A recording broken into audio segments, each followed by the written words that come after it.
It is Black History Month, and the calendar of events at the Charles Wright Museum of African American History is, of course, filled with exciting and unique programs. From book signings to films and hip-hop music, the museum is the place to be this month. Joining me now is Charles Ferrell, the museum's Vice President of Public Programs, along with author and playwright Bill Harris, who will give a talk on his book, I Gotta Keep Moving, and Piper Carter, founder of the annual Dilla Youth Day event at the Wright Museum. Thanks for all of you for being here. Thank you. Thank you. Thank you. Let's start with you, Charles. You said before we started taping something that I think is absolutely true, that the museum is the center of the universe in Detroit during Black History Month. Every year you prove that. Well, absolutely. In fact, Stephen, this year we have 17 programs throughout February to highlight the humanity and the contributions of African Americans. As you know, our mission is to open minds and change lives through the celebration and exploration of African American history and culture.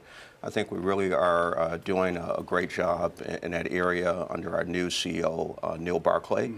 And of course, to be surrounded by eminent scholars and literary artists. I think we really want to focus on art and history and telling the story about the humanity. That's our theme this year as we look at 1619 to 2019, our struggle for human rights. We're going to talk with Bill and Piper in a little bit about the programs that they're involved in, but tell us about some of the other big highlights of the museum's programming this month.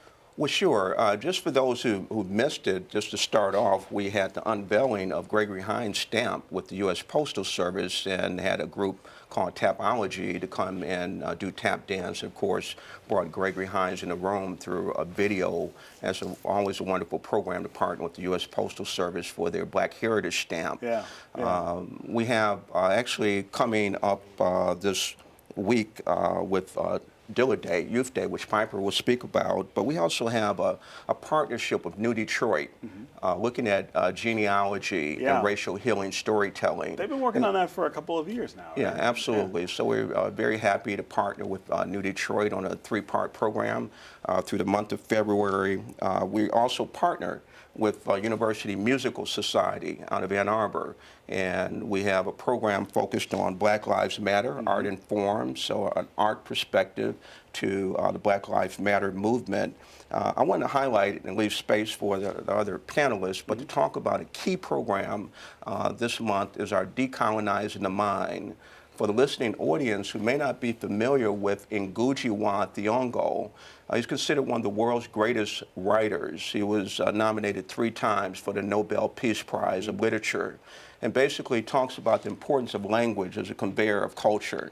He'll be joined by Dr. Gloria House, who happily received the 2019 Eminent Artist Award from Kresge. She's also the site director for our Freedom School, which is held each week, taught by professors to youth in Detroit from 10 to 12:30. They'll be involved in a conversation on February 26th.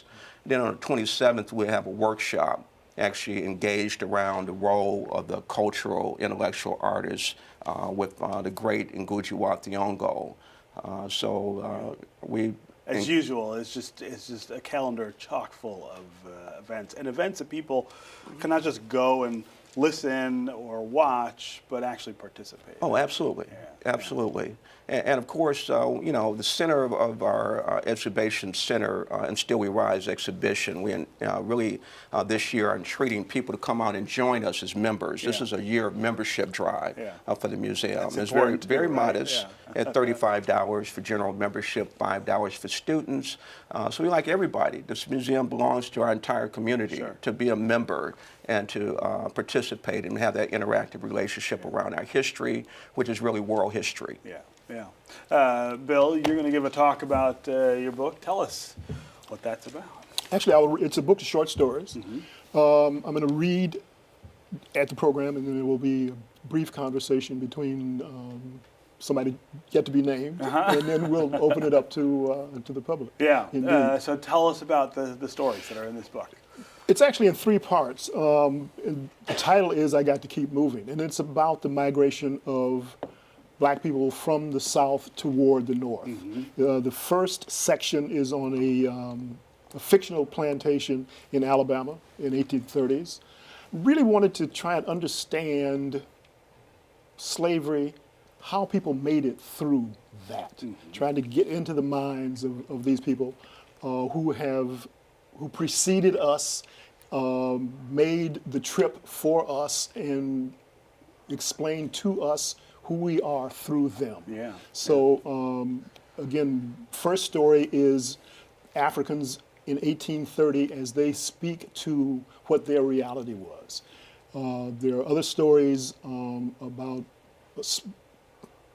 slave children, how the institution affected them. Bring it up to adults. There's one of the men who works on the plantation who reacts to something that has happened to one of the children there. How he's trying to find himself, trying to define himself within this system. Second part of the book is called Pearl and Son. It's about a mother from that area and her blind child, and essentially they're on the road. She is trying to find a place for herself and her son in the 1920s, 1930s, up to the 1940s. And the last section is a family who have called, after they were released from slavery, have called themselves the Nettles, because they always want to be an irritant to these white people who were on the plantation. It's their story. It takes it up into the 60s. One of the characters particularly who found a way to be an irritant to these people because she knows her history, and one of the white people there is trying to write his history, and she makes him understand that he can't write his history unless he understands what hers is. Wow, Yeah. wow. Yeah. That'll be a wonderful talk, and it fits right into the theme of course, Black History Month. And the museum. Indeed. Yeah, you can't tell a story about America without telling the story of Black people. Yeah, Indeed. yeah. Piper, Dilla Day. Yes. Once again, right? it's 8th year. We do this every year, right? Yes, yes. Tell those viewers who do not know about Dilla Day what it is. Well, it's an extraordinary day dedicated to Jay Dilla, who is from Detroit. He passed from lupus in 2006, and he was from the Coney Gardens area. Under the tutelage of our great amp fiddler, he learned how to open up what's called an MPC, which is an electronic musical instrument, and tweak it and create this sound. Yes. And that is how he created the genre of neo soul. And so with that, and the tradition of hip hop in general, with technology being a central part of how hip hop was and is created, we want to utilize that to inspire young people to enter STEAM and various arts, culture, and technological interests, but hopefully careers. Yeah. And yeah. so what we do is we bring in a lot of the people who are professional producers and music artists who actually work with Jay Dilla, and they work with the young people teaching them. And we've expanded that into opening up to various youth programs throughout the city that offer arts and culture, as well as technology programs. Everything's hands-on, everything is free. We have all ages. We even have a whole early childhood center, which is going to take place inside the Inspiring Minds exhibit. That's for 6 and under. So hands-on STEAM activities for young folks, because we know our young people are very talented and excited to be makers and creators from an early age. We also have a teen center. We know that our teens need their own space so that they can be more serious and learn from each other and hear from one another. So we'll have great workshops happening in there, things like how to get your music played on the radio. Yeah, things Very they want to know, important. very important. Right. And then we also have throughout the entire museum, in the rotunda, we have DJs that'll be teaching hands-on DJing and also movement, because we have to engage our bodies to engage our minds. We're dealing with young folks. We'll have the B-boys there. We'll have all types of vendors. And it's just a really, really wonderful, exciting family day that's open to the public. Yeah, and that crossover between the tech side and the arts is the thing that I always think is so cool. I mean, it's wonderful to be into tech, and it's where a lot of careers are, but it does overlap with creativity and, Yeah. and especially in music. And So, being solution oriented. Yeah, And yeah. especially now where we're moving into less of the traditional types of jobs that deal with intensive physical labor and more being on the global market where we get a chance to invent solutions to our world's most pressing issues. Yeah, yeah. Charles, we've only got about a minute left. Do you want to highlight one more thing you want people to Well, certainly. know about this month? We promote at the Charles Wright Museum literacy, reading books, critical analysis, independent thinking as a foundation for informed activism. And I was just reflecting on our panelists' conversation around the importance of art.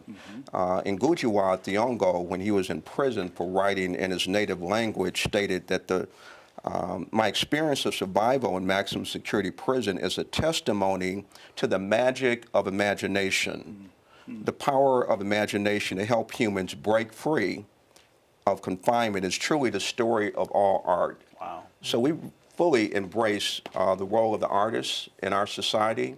We think we need to lift them up and give them a platform, and we have some very exciting programs. We ask the listening audience to visit www.thewright.org, our events page, to stay up and certainly come out and participate. And you can come out almost join us. every day this month, right? Absolutely. For something else, Yeah. It's always really great to have you here. Well, it's always a pleasure, and we appreciate your support, Stephen. Thank you guys. Thank you much. Thank you.